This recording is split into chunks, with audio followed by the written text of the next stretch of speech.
शोएब और ये बहुत खूबसूरत शॉट लगाया है with all the wickets in hand. Shoaib plays at one very बिस्मिल्लाहिर्रहमानिर्रहीम, अस्सलाम वालेकुम। मैं हूं रियाजुद्दीन और आप देख रहे हैं Venus sports celebrities with Riyazuddin. जनाब, बात होगी क्रिकेट और हॉकी पे। आपको मालूम है कि आईसीसी चैम्पियंस ट्रॉफ़ी तो ख़त्म हो गई, लेकिन उसके आफ्टर शॉक्स और आफ्टर इफेक्ट्स जो हैं वो अभी तक बाकी हैं। पाकिस्तान की टीम न्यूजीलैंड गई और वहाँ पर T20 सीरीज़ जो है 4-1 से उसमें उसे शिकस्त का सामना करना पड़ा।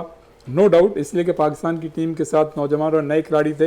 यकीनन इस तरह का मार्जिन और प्रोविज़न रखना पड़ता है कि टीम जो है वहाँ पे नई कंडीशन में, नए हालात में, नए खिलाड़ी शायद अच्छी परफॉर्मेंस का मुजाहरा नहीं कर सके, और ऐसा ही हुआ। लेकिन कुछ उससे ज़्यादा हो गया, इसलिए कि पाकिस्तान की टीम 4-1 से शिकस्त खा गई, जो कि मतलब क़तई तौर पर एक्सपेक्ट नहीं किया जा रहा था।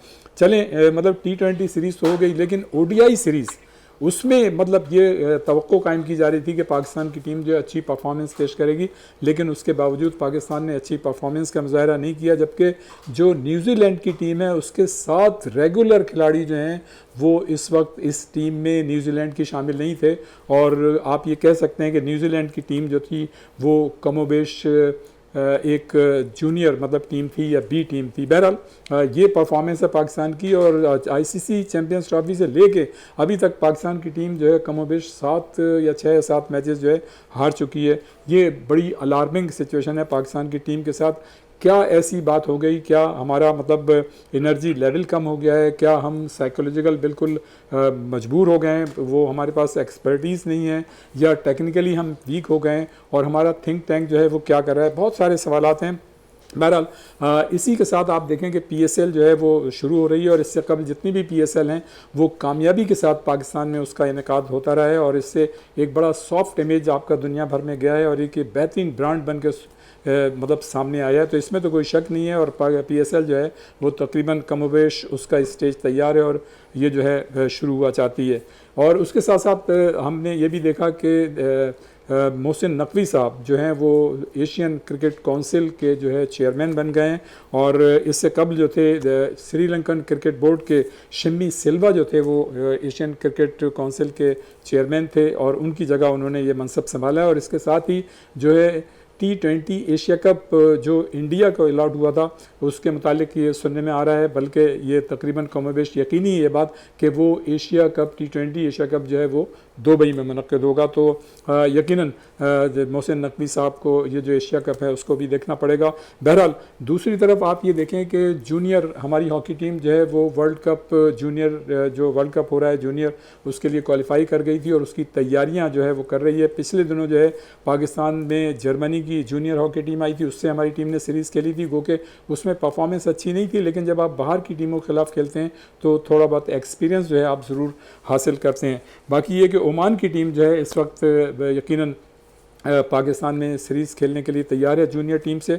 तो ये है सूरत हाल, और इसी सिलसिले में हमारे साथ आज हमारे 2 मेहमान गिरामी यहाँ मौजूद हैं। एक तो साबिक फ़र्स्ट क्लास क्रिकेटर हैं हारिस अहमद ख़ान, जो हमें स्टूडियो में ज्वाइन करेंगे। अस्सलाम वालेकुम हारिस भाई। वालेकुम सलाम। ईद मुबारक। ईद तो खैर होगी, लेकिन बहरहाल ईद मुबारक आपको। मुबारक आप जो है आपके सारे व्यूअर्स को भी मेरी तरफ से ईद मुबारक। थैंक यू वेरी मच, आप तशरीफ़ लाए। हारिस भाई के मुतालिक मैं बताते चलूँ कि साबिक फ़र्स्ट क्लास क्रिकेटर हैं, क्वालिफाइड क्रिकेट कोच हैं, और लेवल 1 जो है उन्होंने इंग्लिश क्रिकेट बोर्ड से किया था, जबकि level 2 high performance cricket coaching course जो है उन्होंने ब्रिस्बेन ऑस्ट्रेलिया से किया था, और लेवल 3 जो है वो पाकिस्तान क्रिकेट बोर्ड और ऑस्ट्रेलियन क्रिकेट बोर्ड के माबैन जो कोलैबोरेशन था उसके तहत हुआ था, वो भी आपने किया है। क्वालिफाइड ट्यूटर जो हैं एशियन क्रिकेट काउंसिल के हमारे हारिस अहमद ख़ान, और उसके साथ साथ NED यूनिवर्सिटी से उन्होंने B किया था सिविल इंजीनियरिंग में, और आप उनको टेलीविज़न और रेडियो पे तो कमेंट्री करते हुए देखते हैं, और आज हमारे साथ मौजूद हैं बहैसियत से एक्सपर्ट। तो हम हारिस भाई को खुशामदीद कहते हैं और यहाँ पे स्टूडियो में। और हारिस भाई हमारे साथ मौजूद हैं ह्यूस्टन अमेरिका से, साबिक इंटरनेशनल खिलाड़ी हैं हॉकी के, परवेज़ इकबाल साहब, इनका जो फर्स्ट अपीयरेंस था वो 1985 में मलेशिया और बेल्जियम की टीम, जूनियर टीम जो पाकिस्तान आई थी, तो उसमें पहली मरतबा ये पाकिस्तान की जूनियर टीम में मुंतखब हुए थे। उसके साथ साथ 4 नेशन एक हॉकी टूर्नामेंट हुआ था 1985 में एम एस स्टिल वीन में, वहाँ पे हमारी जूनियर टीम ने शिरकत की थी। 4 नेशन हॉकी टूर्नामेंट था और उस टीम ने पहली पोजीशन हासिल की थी। उस टीम में परवेज़ इकबाल मौजूद थे। और 1986 का जो वेल्सडन ग्रीन लंदन में वर्ल्ड कप हुआ था, गो कि हमारी पाकिस्तान हॉकी टीम की परफॉर्मेंस जो ख़राब थी, 11वीं पोजीशन आई थी, लेकिन परवेज़ इकबाल की परफॉर्मेंस जो थी वो बहुत अच्छी थी और उन्होंने अर्जेंटीना के ख़िलाफ़ पहले ही मैच में पहला गोल स्कोर किया था, तो वो इनका एक कारनामा था। उसके साथ साथ 1986 में पाकिस्तान वाइट की टीम ने जब अजलान शाह हॉकी टूर्नामेंट में पहली पोजीशन हासिल की, तो वो उस टीम के भी मेंबर थे और उन्होंने मतलब जो फर्स्ट क्लास हॉकी थी वो दाऊद कॉटन मिल से खेली, MCB यानी मुस्लिम कमर्शियल बैंक से खेली, उसके बाद नेशनल बैंक से खेली और बीचम हॉकी क्लब के भी वो मेंबर रहे। और उसके साथ साथ कराची यूनिवर्सिटी की जो टीम थी 1984 में, वो उसके टीम के मेंबर भी थे, कप्तान भी थे। परवेज़ इकबाल साहब, अस्सलाम वालेकुम। वालेकुम अस्सलाम रियाज भाई, हारिस को और आपको बहुत वालेकुम अस्सलाम। वालेकुम सलाम हारिस भाई, आपको सलाम। वालेकुम अस्सलाम इकबाल भाई, कैसे और आप कैसे हैं भाई? अमेरिका में ठीक ठाक हैं, खैरियत से हैं? हॉकी हो रही है? होती है यहाँ, संडे मॉर्निंग प्रैक्टिस होती है, जो अंडरग्राउंड होता है उसके अंदर होती है। सही। मगर उसमें ज्यादातर रियाज भाई जो हॉकी खेलती है वो लड़कियां होती है ना। सही फील्ड हॉकी में सही। ये है। अच्छा बहरहाल ये लड़के परवेज़, हम आपकी तरफ आएंगे। हम हारिस भाई ये बताइएगा कि पाकिस्तान क्रिकेट टीम को आखिर क्या हो गया है? ICC चैम्पियंस ट्रॉफी, उसमें परफॉर्मेंस देख लें, फिर न्यूजीलैंड में जो हमने परफॉर्मेंस दी वो कतई तौर पर हमको हमारी टीम का जो एक मतलब माजी का एक थोड़ा इम्तियाज़ रहा है अच्छी परफॉर्मेंस का, वो उससे टैली नहीं करती। क्या समझ रहे हैं कि देखें ये तो इतनी ख़राब परफॉर्मेंस है कि अब जो हमारे नौजवान हैं वो हॉकी से मतलब क्रिकेट से उनकी दिलचस्पी ख़त्म होती जा रही है इस तरह की परफॉर्मेंस से, क्या कहेंगे? मैं भी उन लोगों में शामिल हूँ। Very good. अच्छा, बात ये कि व्हाट्स न्यू, क्या नया है? इससे पहले अगर हम रिकॉल करें अपनी मेमोरी को, तो आपने जो सीरीज़ खेली वेस्ट इंडीज़ के खिलाफ टेस्ट क्रिकेट की जी, ठीक है, जिसमें आप जो है एक मैच जीते एक मैच हारे, फिर आपने एक टेस्ट सीरीज़ खेली अगेंस्ट इंग्लैंड जो कि आप 2-1 से जीत गए, ठीक है, बहुत अच्छी। उससे और पीछे चले जाएं, टेस्ट सीरीज़ आपने जो है जो बांग्लादेश से हारी, वो कितना बड़ा जो है लम्हा फ़िक्रिया था पाकिस्तान के लिए, सही। वो अलार्मिंग मोमेंट्स थे। उससे पहले जो है हम एशिया कप खेलने गए श्रीलंका में, फिर वर्ल्ड कप खेलने गए इंडिया में, जो पाकिस्तान टीम की परफॉर्मेंस रही है, फिर अमेरिका में जो वर्ल्ड कप हुआ, तो ये तसलसल के साथ जो है नाकामियाँ हमारी हैं। तो उसके यही है कि आपकी इनकंसिस्टेंसी जो है वो जाहिर होती चली जा रही है। हमारी कंसिस्टेंसी जो है वो नहीं थी, पहले भी नहीं थी, लेकिन इतनी बुरी परफॉर्मेंस नहीं थी रियाज भाई कि जो अब हो रही है। उसका जो खमियाजा जो है वो भुगतना पड़ रहा है हमें कि लोग बददिल हो रहे हैं क्रिकेट से, क्योंकि एक वाहिद ही क्रिकेट गेम रह गया है जो सबको यूनाइट करता है। तो उससे जैसे कि मैंने कहा कि मैंने जो है इतना मैं थोड़ा परेशान और आई वुड से कि बददिल सा था मैं भी कि ये क्या है। तो उस पर मैंने कुछ एक सजेशन कुछ अपने दोस्तों को भेजी थी, पाकिस्तान क्रिकेट बोर्ड में भी जो दोस्त हैं मेरे, उनको, और कुछ क्रिकेट के हलकों में मैंने शेयर की थी, आपके साथ भी मैंने शेयर की जी। जी बिल्कुल, मुझे मिली तो वो उस पर फिर बड़ी कभी अच्छी डिस्कस करेंगे। जी। अच्छा देखें हारिस भाई, इसमें तो कोई शक नहीं कि T20 में जो हमारी टीम थी उसमें उन्होंने कुछ नए खिलाड़ियों को शामिल किया था। ज़ाहिर है नया इन्वायरमेंट होता है, नए कंडीशंस होती हैं, तो जूनियर खिलाड़ी यकीनन उनके लिए मुश्किलात का सामना करना पड़ता है, हम अंडरस्टैंड करते हैं, लेकिन 4-1 से शिकस्त वो भी एक्सेप्टेबल नहीं है। लेकिन चलें T20 तो हो गया, ODI में तो कम अज़ कम ऐसा नहीं होना चाहिए था, इसलिए कि हमारे कमोबेश टीम तो वही है हमारी जो एक्सपीरियंस देखिए, जो परसों का गेम देख के तो मुझे मेरा टू बी वेरी ऑनेस्ट खून खोलता रहा। सही। क्योंकि मैं देख रहा था कि ऐसी अच्छी विकेट इनको मिल गई है, पिच जहां फास्ट बॉलर के लिए बड़ा कंड्यूसिव थी वो, सही, कि बॉल अच्छा सीम भी हो रहा था, बॉल जो है वो रेस भी हो रहा था, यानी कि बॉल की जो है बाउंस भी अच्छी थी पिच के हिसाब से, और बैट्समैन को जो है बैटर्स को काफ़ी मुश्किल हो रही थी। उन्होंने उसको एब्जॉर्ब करते हुए, हालांकि वो भी मुश्किल में थे, लेकिन उन्होंने जो है हमारे बॉलर्स की जो गलतियां थी उसको, उस गलतियों को जो है पनिश किया। वो कहते हैं ना कि अच्छा प्लेयर क्या होता है कि वो चीज़ों को एब्जॉर्ब करता है और जो उसको बैट बॉल मिलती है उसको पनिश करता है। सही। और उन्होंने वही किया। हालांकि उनके 5 जल्दी आउट हो गए थे, उसके बाद भी जो है उन्होंने समझा कि ये विकेट अभी स्ट्रोक खेलने की नहीं है। जब हम थोड़ी सी स्टेबिलिटी आ जाएगी टीम के स्कोर में, और जैसे जैसे हम लंबा लेके जाएंगे वैसे वैसे जो है हमारी पोजीशन मुस्तहकम हो जाएगी। इस विकेट पे जो है वो 250 250 रन भी बहुत थे, ना कि उन्होंने 290 कर दिए। और हे ने जो है बहुत अच्छी बैटिंग की, 99 रन किए। अनफॉर्चुनेटली वो 100 नहीं कर सके अपने, लेकिन आप देखेंगे उससे सीखे, वो भी नया है, बिल्कुल वो भी उसका जो है वो बिल्कुल नया है। तो उसने कैसे किया, तो इससे जाहिर ये होता है कि उनकी जो डोमेस्टिक क्रिकेट का स्ट्रक्चर जो है वो बहुत मजबूत है। जैसे कि आपने अपने इंट्रो में कहा कि ये उनकी बी टीम है। अब मैं तो नहीं समझता बी टीम, ये वो लड़के हैं जो उनको चांस नहीं मिल रहे थे, उनके पास ये लड़के रिप्लेसमेंट के तौर पे मौजूद थे। जबकि उनके, जैसा कि आपने कहा कि बहुत सारे लड़के आईपीएल खेलने गए हैं, सात लड़के। फिर चैपमैन उनको अवेलेबल नहीं हुआ क्योंकि वो इंजर्ड हो गया। केन विलियमसन नहीं है, टॉम लेथम नहीं है, फिर ये लेथम भी अनफिट हुआ। तो ये बहुत सारे प्लेयर उनको अवेलेबल नहीं थे। उसके बाद मैट हेनरी नहीं है। मैट हेनरी अगर होता ना इस पिच पे तो हमारे लिए बहुत मुश्किल थी। हम अभी तो 100 कुछ 200 कुछ 9 रन कर गए, लेकिन वो भी नहीं कर पाते। तो 290 रन बहुत थे इस पिच पे। और फिर उन्होंने, उनके बॉलर्स ने बताया कि अच्छी जगह पे गेंद करोगे, सही लाइन और लेंथ पे गेंद करोगे तो बैटर को मुश्किल होगी। और आपने देखा, हम सब ने देखा कि पाकिस्तानी बैटर्स को कितना मुश्किल हुआ, और वाकई मुश्किल था बैटिंग करना। 32 पे 5 आउट हो गए जनाब। तो और नसीम शाह 44 रन पर उन्होंने मतलब बेहतरीन इनिंग्स खेली। देखिए, हम उसको तो क्रेडिट खैर बहरहाल देंगे कि उसका जिस तरह से इंक्लूजन हुआ, कि कंकजन हुआ हारिस रऊफ का, और उस बेसिस पे जो है इनकी इंक्लूजन हो गई। और उस वक्त जब ये बैटिंग कर रहे थे तो बॉल ठीक है उस वक्त भी हिल रहा था, लेकिन बॉलर्स थोड़ा अपने जो 6-6 ओवर का स्पेल कर चुके थे, तो उस वक्त आए तो इन्होंने उसका फ़ायदा भी उठाया। अच्छा भाई परवेज साहब, यार ये बताइए कि जब भी हमारे यहाँ मतलब मेहमान जो है पहली मर्तबा हमारे मतलब आता है, हमारे साथ ज्वाइन करता है, तो हम उससे ये ज़रूर पूछते हैं कि उसने अपने खेल की इब्तिदा कहाँ से की थी और उसको किन किन मुश्किलात का सामना करना पड़ा। तो आप बताइए, आपने ज़ाहिर है इंटरनेशनल सतह पर इतनी अच्छी हॉकी खेली, कहाँ से आपने इब्तिदा की हॉकी की? रियाज भाई, आपको तो हर चीज़ का पता है। मैं जहाँ जिस इलाके में रहता था मलिर में, वहाँ से मैंने हॉकी शुरू की, क्लब से हॉकी, मलिर जिमखाना से।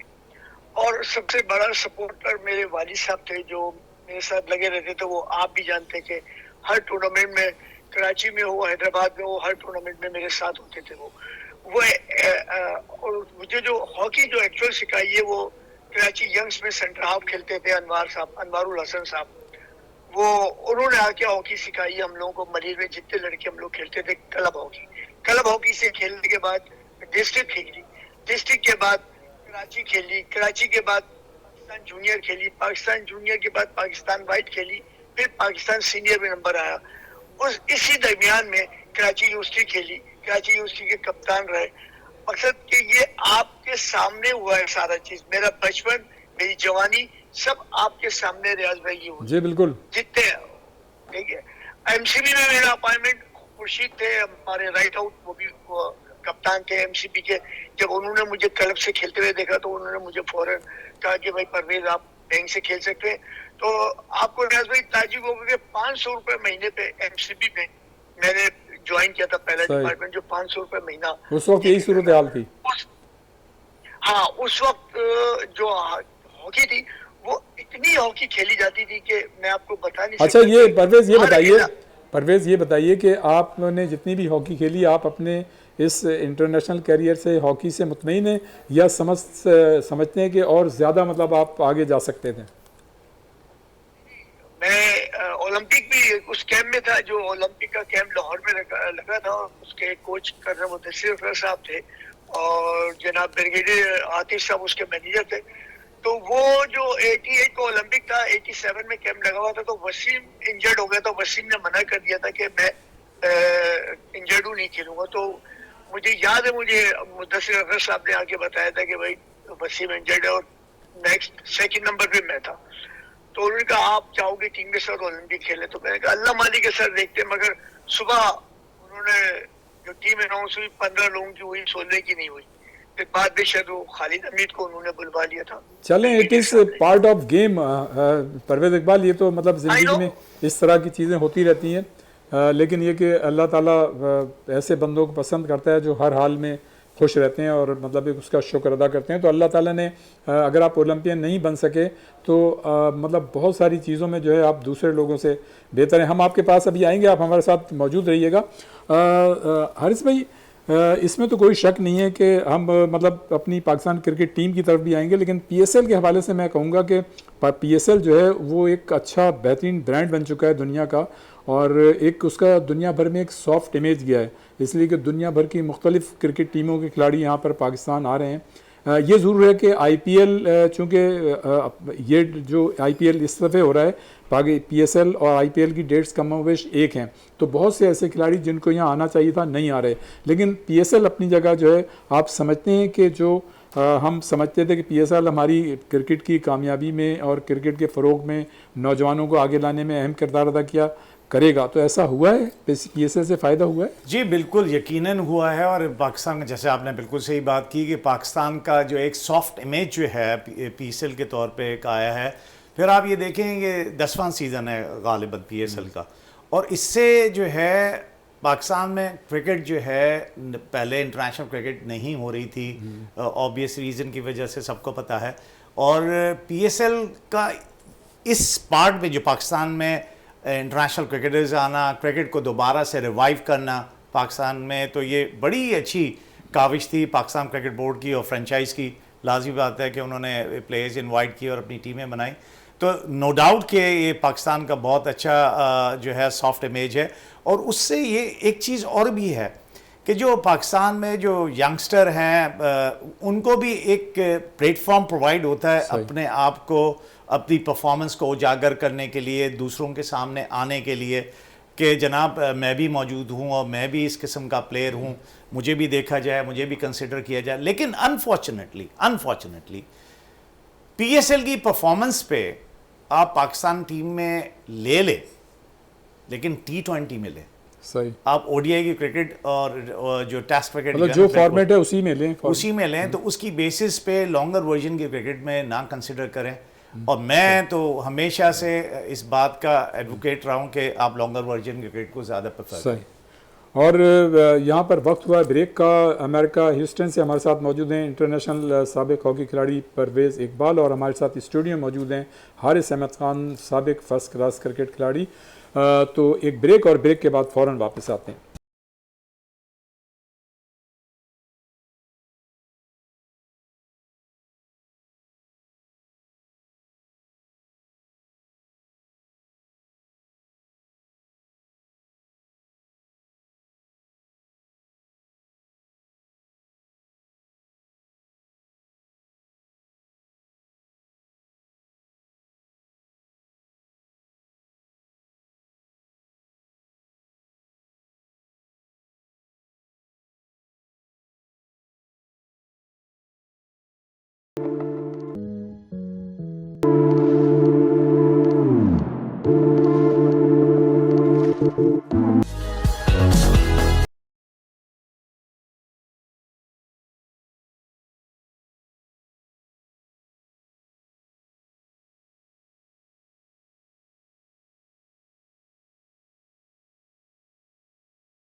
एक मरतबा फिर हम आपको प्रोग्राम में खुश आमदीद कहते हैं।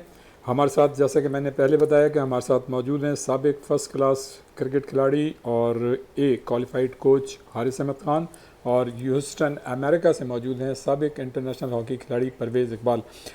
हारिस भाई, ये बताइएगा कि मतलब एक बहस छिड़ी हुई है कि इतना पाकिस्तान क्रिकेट बोर्ड के पास इतने सारे लोग हैं, मतलब एक थिंक टैंक है, और इतनी बड़ी शिकस्तों का आपको सामना करना पड़ा है और मुसलसल शिकस्तों का सामना करना पड़ा है, जैसा कि आप अभी बता भी रहे थे, तो उसके बावजूद हमें कोई सिरा नहीं मिल रहा कि हमारी परफॉर्मेंस कहाँ से अच्छी होगी, प्रॉब्लम कहाँ है, कहाँ पे हम मतलब लैग कर रहे हैं। हमारी क्या मतलब जो बॉलिंग स्ट्रेंथ है वो ख़त्म हो गई है, या बैटिंग कहाँ चले गए हैं? नहीं, ऐसी बात नहीं है। बात यह है कि आपने के सिस्टम में बिगाड़ है।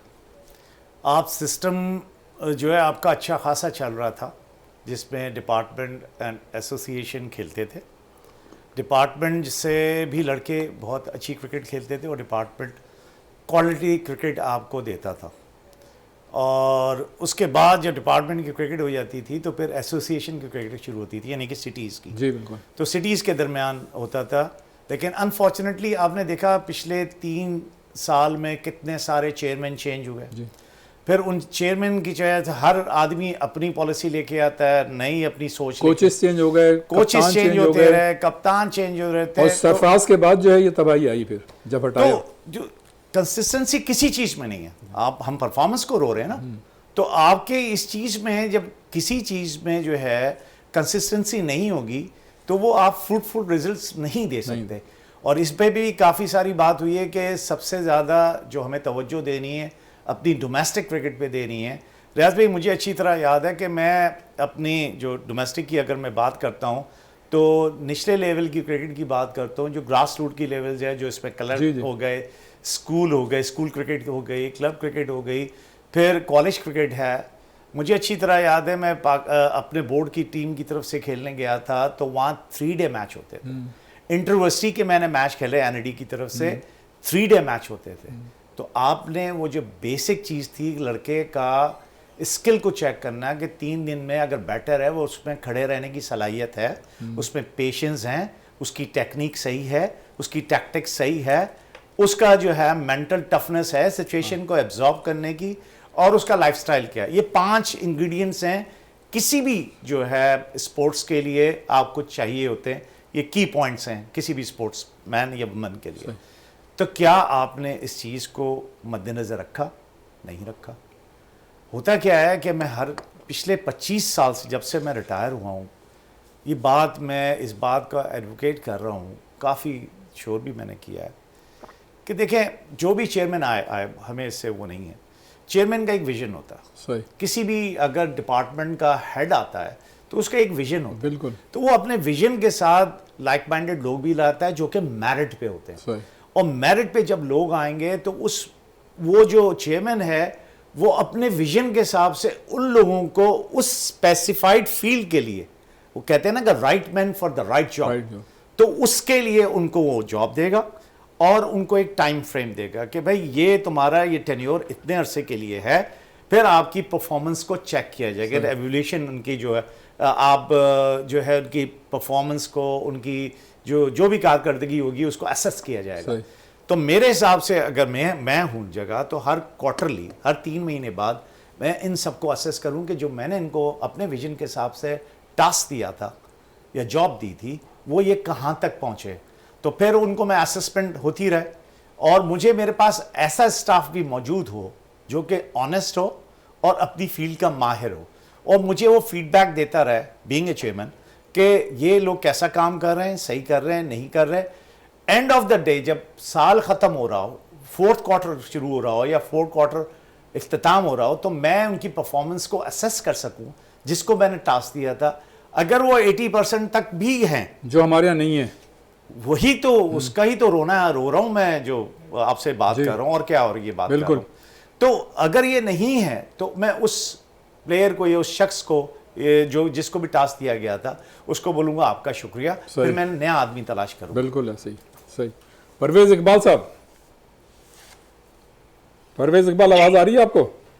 जी आ रही है जी। अच्छा ये बताइए यार, हम जैसे अभी हारिस भाई डिस्कशन हमारी हो रही थी कि क्रिकेट का मतलब वही हाल हो गया जो हॉकी का, तो जो हॉकी मतलब जिस मुकाम पे पहुंच गई है, आप क्या समझते हैं? इसने तो बड़ा मतलब मायूस किया है, क्या कहेंगे? देखिए, एक बात हारिस भाई ने बड़ी अच्छी बात की है कि तो 3 साल से डिपार्टमेंट बंद हुए ना। जी, यहाँ तो तकरीबन 10 साल हो गए। ये तो अर्ली डिपार्टमेंट 90s में बंद हो गए थे, जब इदारे प्राइवेटाइज हो रहे थे अर्ली 90s में। जी। उस वक्त हॉकी मतलब hockey, football, table tennis, boxing सब की टीमें खत्म हो गई थी। क्रिकेट तो अभी हुई है 2018-19 में। जी जी, क्रिकेट को तो 3 साल हुए ना। इससे पहले हॉकी के ऊपर सवाल आया था जब सारे डिपार्टमेंट बंद हो गए। आपको याद होगा कि जब छोटे छोटे डिपार्टमेंट थे, कराची में डिपार्टमेंट थे, हाउस बिल्डिंग, मुख्तसर ये कि 40-45 डिपार्टमेंट थे और अब जो है 7-8 डिपार्टमेंट हैं। वहां से क्लब से लड़के खेल के उस डिपार्टमेंट में आते थे और उस डिपार्टमेंट से लड़के आपके कराची में सिलेक्ट होते थे, वो फिर पाकिस्तान खेलते थे, मुख्तलिफ डिपार्टमेंटों में आते थे वो।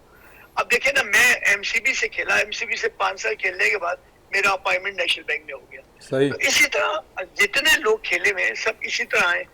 ये ग्रास रूट से ही आते हैं। ग्रास रूट क्लब हॉकी जब तक नहीं होगी, जितने आपको याद होगा कि क्लब हॉकी होती थी तो क्लब के टूर्नामेंट्स होते थे जगह जगह पे, और उससे ये लड़के निकल के डिपार्टमेंट में जाते थे। तो जब तक ग्रास रूट की हॉकी को पाकिस्तान हॉकी फेडरेशन अपनी तवज्जो नहीं देगी तो हॉकी सरवाइव। अच्छा, ये बताइएगा कि मतलब आपके मतलब जहन में कौन सी ऐसी 2-3 तजावीज़ें, जैसे अभी हारिस भाई बात कर रहे थे मतलब सिस्टम की ख़राबी की, कौन सी ऐसी 2-3 तजावीज़ हैं जिससे पाकिस्तान हॉकी ऊपर आ सकती है? देखिए रियाज, इससे पहले तो इनको ना फेडरेशन जो इस वक्त है ये नहीं चला पा रही है। ये फेडरेशन तकरीबन 18 साल से चेंज हो रही है और इसमें जो लोग आ रहे हैं, जो लोग जा रहे हैं, वो सब एक ही है। इसके अंदर एक इनको कमेटी बनाना चाहिए जिसके अंदर टॉप क्लास के 5 ओलंपियन 6 ओलंपियन होने चाहिए। अब मैं अगर उनके नाम भी ले लूं तो कोई बुरी बात नहीं है, जिसमें समीउल्लाह है, इस्लाउद्दीन है, हनीफ खान है, रशीदुल हसन है, उनके भाई हैं मंजूरुल हसन है। ये लोग अगर टीम को लेके चल सकते हैं, ये लोग तकरीबन ग्राउंड पे मौजूद होते हैं जहाँ जहाँ ये लोग रहते हैं। तो इसका मतलब है कि मौजूदा हॉकी फेडरेशन की परफॉर्मेंस से आप मुतमईन नहीं है? नहीं, मैं नहीं। आप किसी से भी बात करेंगे, आप किसी को भी लाइन पे लेके किसी से भी बात करेंगे, वो यही बताएगा कि ये हॉकी फेडरेशन इस वक्त काम सही नहीं कर रही है। जहां तक रहा इनके पैसों का, देखें सबसे बड़ी बात जो होती है पैसे होते हैं।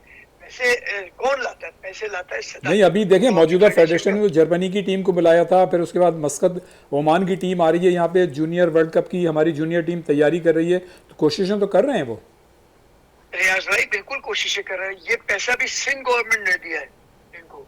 सिंध गवर्नमेंट इनका जितना सपोर्ट कर रही है, इनको नहीं सपोर्ट कर रही है। हमारी जो फेडरल गवर्नमेंट है वो सपोर्ट नहीं कर रही है, सिंध गवर्नमेंट सपोर्ट कर रही है इनको। पहले देखें हम लोग खेलते थे तो हम लोग यूरोप जूनियर टीम अभी जो बनी है, जूनियर टीम हमारी बनी थी तो हमें यूरोप टूर कराया गया था।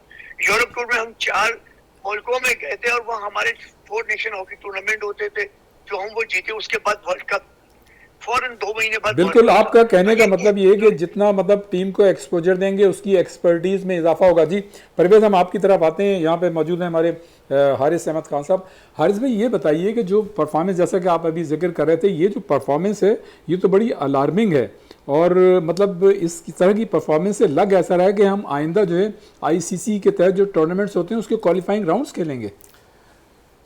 अल्लाह ना करे ऐसा हो, क्योंकि जिस तरह से पाकिस्तान क्रिकेट का डिक्लाइनिंग मोड है तो ये चीज़ें हो सकता है हूँ, लेकिन अल्लाह ना करे, मैं तो यही करता हूँ। बिल्कुल, हमारी अच्छा, तो टीम के साथ हैं। मैं बातें कर रहा था तो रिकमेंडेशंस थी जिसमें मैं बताइएगा, अपने की पॉइंट्स बना के लेके आया था कि जी आप एक तो फेवरेटिज्म जो यहाँ पर है न होता है, जो हमने देखा कि पहले एक ग्रुप था और वो उनके जो फेवरेट्स थे, ये तो शुरू से लेके आखिर तक पहले भी ऐसा होता रहा है और इससे पहले भी ऐसा हो रहा है। ये चीज़ें आपको ख़त्म करनी होंगी। फिर नेपोटिज्म भी हमारे अनफॉर्चुनेटली इस माशरे में है, बिल्कुल है, ऐसा है, हमें एक्सेप्ट करना चाहिए, इसको ख़त्म करना होगा और ऑनेस्टी को आपने जो है प्रमोट करना होगा। बड़ी मतलब तीनों चीज़ें बड़ी मतलब आपकी एक्स्ट्रा ऑर्डिनरी हैं, बड़ा सही पिन पॉइंट किया है आपकी टेक्निकलिटीज़, और दूसरी चीज़ें तो अपनी जगह हैं, लेकिन ये 3 चीज़ें जो हैं बेस करती हैं इसी भी आपकी परफॉर्मेंस। फिर बिल्कुल। आपको right man for the right job आपको बिल्कुल। लाना होगा, जैसे मैंने कहा टाइम दें, और फिर जो इस्टेब्लिश क्लियर सिलेक्शन क्राइटेरिया होना चाहिए जिसमें develop and publicise transparent data driven selection guidance.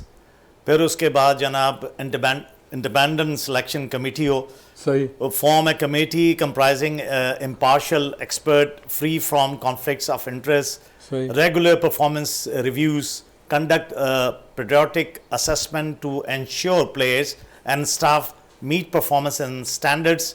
ये पॉइंट्स मैं बना के लाए थे जो कि सही। मैं आपसे नहीं, बड़ा यहाँ अच्छा डिस्कस किया कर रहा आपने। हूँ। बेहतरीन। फिर मैंने जैसे कहा कि right man for the right job, define clear role description, जो मैंने कहा था जी। कि जो चेयरमैन आएगा वो आके अपनी जो टीम लाएगा उसको जो है जो भी होगी। Right man for the right job वो रखेगा, सही। तो उसको जो है define clear role descriptions, establish specific job requirements and responsibilities. सही। फिर उसके पास है competency based hiring, recruit personnel based on skills, experience and expertise, ये उसके हिसाब से होनी सही। चाहिए। फिर performance based contracts, सही, tie contracts to measurable performance targets, ये आपको करने पड़ेंगे, जैसे मैंने कहा कि क्वार्टरली आप जी, चेक बिल्कुल। करेंगे उनकी परफॉर्मेंस जी, को बिल्कुल। कि आप देखेंगे Assess कैसे करना परफॉर्मेंस चाहिए। करेंगे। हाँ। फिर transparent decision making, clear communication channels, establish open accessible communication pathways. सही, फिर decision making process, documents and publicise decision making procedures, ये आपको करना होगा। सही। अकाउंटेबिलिटी मैकेनिज्म, ये बहुत ही बहुत इंपॉर्टेंट जरूरी है, है। जो कि अनफॉर्चुनेटली हमारे नहीं, माशरे में नहीं है। बिल्कुल नहीं। तो उसमें क्या है, implement checks and balance to prevent favouritism and nepotism.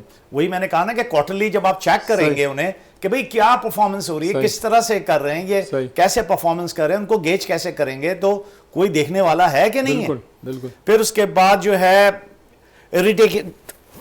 रेडिकेटिंग favouritism and nepotism, conflict of interest policies जो कि हमें नजर आती है, develop and enforce reverse conflict of interest guidelines, independent oversight, establish an independent review body to monitor decision। फिर है आपका whistle blower protection। सही, ये तो बड़ी कौन- मतलब जबरदस्त करेगा? चीजें, ये आपने पाकिस्तान क्रिकेट बोर्ड को ये चीजें दे दी हैं। मैंने यकीनन पाकिस्तान उनको दे- क्रिकेट बोर्ड में जो मेरे कुछ दोस्त हैं हाँ। उनको दे दिए, वो ऑफिशियल पहुंच- ऐसे बड़ों ये को पहुंच जाना चाहिए। अब तो बड़ों इसके को नहीं जरिए दिए। अब तो इसके जरिए पहुंच जाएंगे इंशाल्लाह बड़ों को ताला। नहीं दिए। लेकिन आपकी तजावीज़ जो हैं वो बहुत ही एक्स्ट्राऑर्डिनरी, बहुत अच्छी हैं। असल में रियाज भाई, जैसे आपको दर्द हो रहा है ना, हम प्रोग्राम कर रहे हैं, जैसे परवेज भाई को हॉकी के बारे में दर्द है, सही, क्योंकि मैं स्पोर्ट्स मैन, मुझे भी दर्द है हॉकी का, बिल्कुल, मुझे भी ऐसे ही। दर्द है क्रिकेट का। ऐसे ही। तो जब हम ये डिक्लाइनिंग मोड में हर चीज को देख रहे हैं तो दिल दुखता है कि ये क्या हो रहा है। ये कौम ऐसी नहीं है, बड़ी टैलेंटेड कौम है, और ये प्लेयर्स भी हमारे जो है ना ये हैं टैलेंट, सही। लेकिन आप सही पाथवेज पे जाएंगे, सही लोगों को रखेंगे तो तो फिर ये- तरक्की हो सकती है। बिल्कुल सही कहा हारिस भाई आपने। और आपकी जो तजावीज़ हैं, यकीन पाकिस्तान क्रिकेट बोर्ड तक अगर वो पहुंचनी है तो उनको इस पे जो है गौर करना चाहिए, इस पे सोचना चाहिए। और यहाँ पर वक्त हुआ है ब्रेक का। हमारे साथ मौजूद हैं फॉर्मर फर्स्ट क्लास क्रिकेट खिलाड़ी और एक क्वालिफाइड कोच हारिस अहमद खान, और ह्यूस्टन अमेरिका से मौजूद हैं साबिक इंटरनेशनल हॉकी खिलाड़ी परवेज़ इकबाल। एक ब्रेक, और ब्रेक के बाद फ़ौरन वापस।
एक मरतबा फिर हम प्रोग्राम में वापस आते हैं, आपको खुशामदीद कहते हैं। हमारे साथ मौजूद हैं हारिस अहमद खान और परवेज़ इकबाल। जी हारिस भाई कंटिन्यू कीजिएगा, आप कुछ कह रहे थे जो रह गया था थोड़ा सा। वो रह गया था कि मैं विसल ब्लोअर की बात कर रहा था जी, कि जी। Whistle blower protection implement a secure confidential reporting mechanism, सही। जो कि वो चेयरमैन को बताएगा कि जनाब ये गड़बड़ हो रही है टीम के अंदर, जो कि बाद में रिपोर्ट दी जाती है सही। और फिर वो रिपोर्ट ही दी जाती है, उस पर Implementation उसका कोई नहीं होता। रिजल्ट्स नहीं आते। नहीं।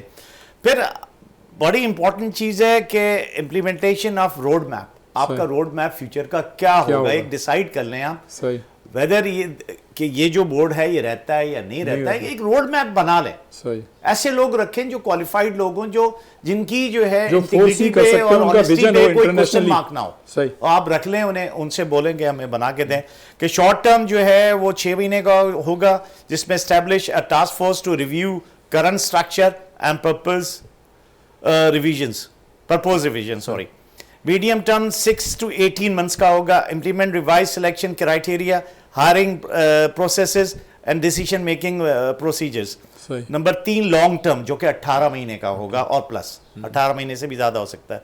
Conduct regular reviews, assess progress and make adjustment as needed, जो मैंने सही। आखिर में आपसे पहले भी बात की थी। सही। यही चीज जो परवेज भाई बात कर रहे हैं, अगर हॉकी में भी यही चीज अप्लाई चीज़ की है। जाएगी बिल्कुल। तो फिर बेहतरी आ सकती सही, है, बिल्कुल। लेकिन करे कौन? जी परवेज भाई देखें, हारिस भाई ने कितना अच्छा फार्मूला पेश किया है। यानी ज़ाहिर है हर स्पोर्ट्स के लिए बड़ा ज़रूरी है, बड़ी बेहतरीन मतलब उन्होंने चीज़ें जो हैं वो सामने लेके आए हैं। और यकीनन जितनी भी फेडरेशंस हैं या क्रिकेट बोर्ड है उसको इस पर इम्प्लीमेंटेशन करना चाहिए, इसको देखना चाहिए, इस पर सोचना चाहिए। परवेज़ ये बताइएगा कि इस वक्त पाकिस्तान की टीम की कोचिंग जो है वो ज़ाहिर है पाकिस्तानी कोचेस कर रहे हैं। ताहिर जमान क्वालिफाइड कोच हैं, नो डाउट, बहुत ही अच्छी रेपुटेशन है उनकी। और फिर जूनियर लेवल पे देखें तो ओलंपियन कामर इब्राहिम उसको देख रहे हैं, वो भी क्वालिफाइड कोच हैं।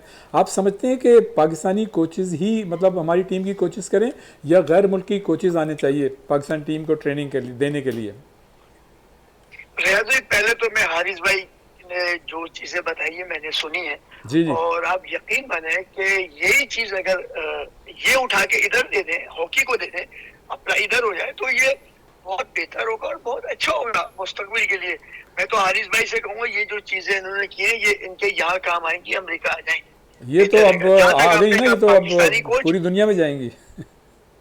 जहाँ तक आपने कहा पाकिस्तान, बिल्कुल पाकिस्तानी जो कोचेज हैं, no doubt Tahir Zaman is a good coach और काफी उन्होंने मेहनत की है टीम के साथ और वो मेहनत करेंगे।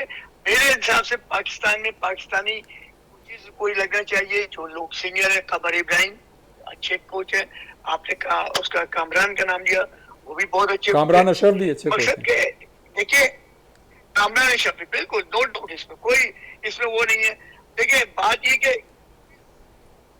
सिखाता, मगर आगे जो लड़का है ना उसको करना चाहिए। लड़का वो काम नहीं करता जो बोलता है। अच्छा लड़का परवेज जब परवेज होता है इकबाल, असल में हमारे पास टाइम कम है, मैं चाह रहा हूँ कि एक आध क्वेश्चन और कर लूँ। ये बताइए कि ग्रास रूट लेवल पे हॉकी को तरक्की देने के लिए आप क्या समझते हैं कि सही सही तौर पे काम हो रहा है या नहीं हो रहा है, या क्या करना चाहिए? अभी तो हॉकी के लिहाज से जी जी, हॉकी के लिए आपसे पूछ रहा हूँ, ग्रास रूट लेवल पे। ठीक है, हॉकी कुछ नहीं हो रहा है, इसको इनको काम करना चाहिए जिस तरह पहले काम होते थे कि क्लब, सबसे पहले क्लब्स बनाइए, जितने क्लब बनाएंगे। पहले तो परवेज इकबाल ये होता था कि होगी। पहले तो ये होता था कि पूरे साल मतलब लोकल सतह पर, रीजनल सतह पे एक टूर्नामेंट हुआ करता था और एक ऑल पाकिस्तान टूर्नामेंट होता था जिसमें डिपार्टमेंट्स की और बड़े क्लब शामिल होते थे और विद इन सिटी भी टूर्नामेंट होते रहते। फिर उसके बाद चैंपियनशिप बाकायदगी से होती थी, जो अब हो ही नहीं रही, ना टूर्नामेंट्स हो रहे हैं। बिल्कुल जी। आप सही कर रहे हैं। मुझे याद है क्लब के टूर्नामेंट दो एक साथ चल रहे होते थे, जी। एक YMCA पे हो रहा था, एक सेंटर पे हो रहा था। बिल्कुल हम लोग ऐसे जब ही। मोटरसाइकिलों पे वापस आते थे शारा फैसल पे, तो पूछते थे भाई आपका मैच क्या था, क्या हुआ आपके मैच के। इससे कि उस वक्त मोबाइल फोन नहीं थे, जी, उस बिल्कुल। वक्त इसी तरह बैठे होते थे, बात करते थे। तो बात ये कि सन कितने टूर्नामेंट हर इलाके में, मकसद कि हर जो हमारे सूबे उसमें टूर्नामेंट होते थे। हेलो हेलो बड़े टूर्नामेंट्स होते थे, लिंटॉट में होता था, लिंटॉट हॉकी होता था, मरी में होता था, पिंडी, कोहाट, मीरपुर खास, लाड़काना, हर जगह होते थे, नहीं हो रहे थे। लेकिन आपने बड़ा अच्छा मतलब ये कि रिकग्नाइज़ किया, जो अभी हारिस भाई ने बातें की, तो यकीनन ये आप अमेरिका में भी इसको अप्लाई कीजिए, हमारी फेडरेशनों के लिए भी है जो मुख्तलिफ खेलों से ताल्लुक़ रखती हैं। हारिस भाई न्यूजीलैंड में और हम देख रहे हैं कि ऑन एंड ऑफ तो बाबर को ले लें, रिजवान को ले लें, शाहीन शाह अफरीदी कहीं कहीं परफॉर्मेंस दे देते हैं, लेकिन अगर आप इनकी मजमूई परफॉर्मेंस निकाल के देखें तो ये एक सवालिया निशान है, अलार्मिंग है परफॉर्मेंस। क्या कहेंगे? बिल्कुल ऐसे ही है, और मैं काफ़ी दिनों से ये बात सोच रहा था और ये रिकमेंडेशन भी मेरे जहन में आ रही थी कि अब जो इनको कॉन्ट्रैक्ट दिया जाए, ये तो A B C कैटेगरी बनाई हुई है ना उन्होंने, कि A कैटेगरी में 3 टॉप के प्लेयर हैं, फिर उसके बाद B कैटेगरी में ऐसे हैं 60 लाख रुपए मिल रहे हैं टॉप कैटेगरी को, फिर 45 या 50 लाख मिल रहे हैं B कैटेगरी को, फिर उससे नीचे 35 लाख मिल रहे हैं। पाकिस्तान के हिसाब से ये बहुत ज़्यादा तनख्वाह है, मुझे इसमें कोई हर्ज नहीं है, लेकिन आप जो तनख्वाहें ले रहे हैं तो उसके हिसाब से परफॉर्मेंस भी तो करें। बिल्कुल। तो अगर आप जब परफॉर्मेंस होना चाहिए जी, यही मैं कह रहा हूँ कि परफॉर्मेंस बेस आपकी होनी चाहिए। अगर ये आपके टॉप कैटेगरी के जो 3 लड़के हैं नहीं कर रहे, नहीं किया उनके, आप देख लें साल में क्या परफॉर्मेंस, उन पे ही आप डिपेंड करते हैं, वही तो आप उनको C कैटेगरी में ले आए। सही। जो B कैटेगरी के लोग हैं उनको आप ऊपर कर सकते हैं, या B कैटेगरी में जो लोग नहीं कर रहे हैं उनको भी जो है D कैटेगरी में ले आए। तो आप कम से कम उनको रियलाइज तो करवाएं। हाँ, फिर बाद में इंसेंटिव्स दें कि भाई तुम 100 करोगे, तुम्हारा ये इंसेंटिव है, फी रन पे ये है, अगर बॉलर्स को आप कहते हैं पर विकेट पे ये 5 आउट किए तुमने, ये अगर बॉलिंग स्पेल में तुमने T20 में या ODI में इतने कैचेस लिए तो ये है। हाँ बिल्कुल। फील्डिंग में अगर बॉलिंग में ये है कि आपने अपने कोटे में इतने रन्स दिए और ये आउट किए, तो उसकी परफॉर्मेंस बेस पे जो है आप रख दें पैसे। मैं इसलिए कह रहा हूं क्योंकि हमारी बड़ी डिटेरिएटिंग है, और जो परवेज भाई जो बात कह रहे हैं, बॉटम लाइन क्या है? बॉटम लाइन ये है कि आप अपनी जब तक ग्रास रूट लेवल को, स्कूल को, कॉलेज को नहीं करोगे।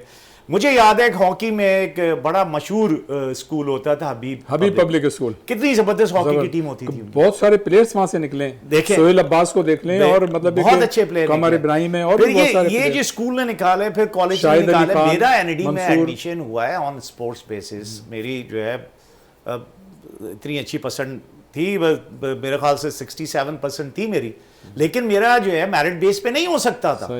तो मेरा जो है स्पोर्ट्स का कोटा क्योंकि NID में था, तो हॉकी और क्रिकेटर्स बहुत सारे NID में आए, और मैं अब तो बड़ा शुक्रगुजार हूँ इस रूल का और NID का, अपने इंजीनियरिंग यूनिवर्सिटी का, कि उन्होंने मुझे एडमिशन दिया और मुझे इस काबिल किया कि मैं जो है अपने आप को, अपनी लाइफ को जो है इस तरफ लेके जा सकूँ और बिकम इंजीनियर बन। अच्छा हारिस भाई, हसन नवाज जिन्होंने मतलब मार्कतुल्लाह परफॉर्मेंस दी, जो हम मतलब एक मैच जीते T20 का, और दूसरी जानिब जो पाकिस्तानी निज़ाद हैं मोहम्मद अब्बास, इनकी परफॉर्मेंस को किस तरह से देखते हैं? ये क्या मतलब इत्तेफाकिया या वाकई इनमें टैलेंट है? मोहम्मद अब्बास आफरीदी की आप बात कर नहीं, मोहम्मद अब्बास जो पाकिस्तानी निज़ाद हैं जो न्यूजीलैंड की टीम से, देखिए वो तो सिस्टम के थ्रू आया ना। हाँ। वो पहले ग्रास रूट लेवल से उसने क्लब क्रिकेट से किया, फिर अपने डिस्ट्रिक्ट से किया, फिर अपने रीजन से किया, फिर करने के बाद फिर उन्होंने जो है उनकी A टीम से खिलाया। फिर जब उसकी परफॉर्मेंस, हर ये जो 5 एस्पेक्ट हैं, टेक्निकल, टैक्टिकल, मेंटल, फिजिकल, इस 5 एस्पेक्ट में उनको देखा, जज किया, तो उन्होंने अपना क्राइटेरिया बना रखा है। सिस्टम इतना अच्छा है कि वो परफॉर्मेंस दी, उसको मसद ऊपर लेके आया, प्रमोट किया, उसको एलिवेट किया, और उसके बाद प्रोग्रेशन करता चला गया, तो आज उसने फल पाया उसका।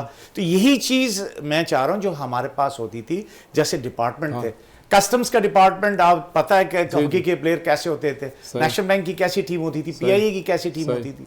तो ये सब हम लोग डिक्लाइनिंग मोड पे हैं, इसको रियलाइज़ करना पड़ेगा, हमें डिपार्टमेंट रिवाइव करने पड़ेंगे, उनको जो है थोड़ा सा कन्विंस करना पड़ेगा, संजीदगी का मुजाहरा करना पड़ेगा। बिल्कुल, कि आपने अगर नेशन बिल्डिंग कर दी है, देखें मेरी तो एक बड़ी स्ट्रांग फीलिंग है, और ये बात सेइंग भी है कि nations are known from their sports legends. बिल्कुल ऐसे तो वो ही है ना कि अगर जिस कौम के ग्राउंड आबाद होंगे, उस कौम का जो है हॉस्पिटल वीरान होंगे। एब्सोल्युटली। जनाब, यहाँ चूँकि वक्त जो है वो हमारा ख़त्म होने वाला है, तो हम चाहेंगे, परवेज़ इकबाल साहब, मैं आपसे पूछना चाहूँगा कि ज़ाहिर है मैंने मतलब मुख्तसर सा वक्त सा आपसे से सवालात किए, आपने जवाबात दिए, कोई ऐसी बात जो आप हॉकी के हवाले से कहना चाहते हैं और मेरे मतलब मैं ना कर सका हूँ, एक तो वो ज़रूर कीजिएगा मुख्तसर सा, और दूसरे अपने नौजवानों को पैगाम ज़रूर दीजिएगा। लाइन ड्रॉप हो गई है। जी, पर यही चीज़ मैं आपसे भी मतलब कहूँगा कि कोई ऐसी बात आपने क्रिकेट दो के एक वो हवाले जरा से- थोड़ा सा होता है कि कवर कर लूँ। टाइम अब्दुल, तकरीबन आपने खत्म। हसन नवाज की बात की और अब्बास की वहाँ से न्यूजीलैंड से बात की थी, और मैं हसन नवाज और अब्दुल समद, देखें दोनों अच्छे प्लेयर हैं, जी, जी। दोनों अच्छे प्लेयर हैं, लेकिन उनको गलत जगह पे उनको चांस दिया गया। सही। नो डाउट उसने एक झलक तो दिखाई है अपनी, हसन नवाज ने। अब्दुल समद भी अच्छा प्लेयर है। अगर ये आईपीएल खेल रहे हैं ये बच्चे, तो ये आपको अपना जो है ना यहाँ डोमेस्टिक में इस पिचेस पे जो पाकिस्तान की पिचेस हैं, तो यहाँ वो अपना टैलेंट ज़रूर दिखाएंगे, मुझे पूरी उम्मीद है इंशाल्लाह। लेकिन जो मैंने पहले कहा कि आप मेरिट को प्रिवेल करें, right man for the right job, give them a span of time. आपकी तजवीज़ बड़ी शानदार है। कोई पैगाम हमारे नौजवानों के लिए? भाई नौजवानों के लिए ये है कि मेहनत करते रहो, कभी मायूसी होना। मैं हमेशा से अपनी जो ऑटोग्राफ उसमें लिखता हूँ कि always work hard and never ever give up. Thank you. और परवेज़ इकबाल साहब, आपकी लाइन ड्रॉप हो गई थी। हॉकी के हवाले से मुख्तसर सी कोई ऐसी बात और दूसरे पैगाम ज़रूर दीजिए हमारे नौजवानों के लिए। सर बस ये नौजवानों के लिए मेरा यही प्रोग्राम होगा कि हिम्मत से आप मेहनत और मिलेगा इंशाल्लाह, तो अपना लगे रहे मकसद की कोई चीज़ के लिए अगर आप जो शुरू करते हैं हासिल करने के लिए उसको आपको कोशिश करना पड़ता बहुत शुक्रिया परवेज़ इकबाल साहब, आपकी आवाज़ भी नहीं आ रही लेकिन आपका प्रोग्राम में शामिल होने का बहुत शुक्रिया। ये नाज़रीन, आज का हमारा ये प्रोग्राम था और हमारे साथ मौजूद थे स्टूडियो में Haris Ahmed Khan, former first class cricket player और ए क्वालिफाइड कोच, और ह्यूस्टन अमेरिका से मौजूद थे साबिक इंटरनेशनल हॉकी खिलाड़ी परवेज़ इकबाल। यकीनन आपको आज का ये शो जो है पसंद आया होगा। इसकी फ़ीडबैक हमको ज़रूर दीजिएगा और इंशाल्लाह आइंदा प्रोग्राम में किसी नई शख्सियत या नई शख्सियात के साथ एक मरतबा फिर हम आपकी खिदमत में हाजिर होंगे। उस वक्त तक के लिए रियाजुद्दीन को इजाज़त दीजिए। अल्लाह हाफिज़।